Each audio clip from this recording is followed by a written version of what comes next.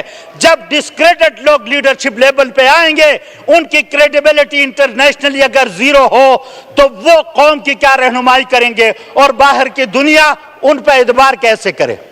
تو آج اگر یہ ایوان یہ فیصلہ کرے کہ جو بھی بوکس کیسز عمران خان کے خلاف بنائے گئے ہیں ان کو ختم کیا جائے, عمران خان کو اگر باعزت بری کیا جائے اور اس بات پہ اسے راضی کیا جائے کہ ساڑھے ستے نہیں ہوندہ جناب سائیں تسی ہو تو اس ملک کا باغ دوڑ سنبھالے ہو اسی انہوں راضی کر سے اسے پہلی پیسی ہیں اسی ساڑھا لیڈر مان جائے گا. اس کے بغیر اس مسئلے کو کوئی میرے محترم اسپیکر صاحب کوئی حل نہیں ہے. آج پاکستان کے حالات پہ سب کہتے ہیں کہ ہمیں رونا آتا ہے. رونے دھونے سے کچھ نہیں ہوتا, رونے دھونے سے کچھ نہیں ہوتا. پریکٹیکل سٹیپس اٹھانے پڑیں گے. یہاں پہ ڈیموکریسی کے نام پر ڈیموکریسی کا گلا گھوٹا جا رہا ہے. ہماری 180 سیٹیں چھین کر آپ ہمارے ساتھ کس ڈیموکریسی کی بات کرتے ہیں مجھے آپ یہ بتائیں. قوم ووٹ دے تحریک انصاف کو اور اقتدار کسی اور کے حوالے کیا جائے. انٹرنیشنلی ہمارا کیا امیج جا رہا ہے.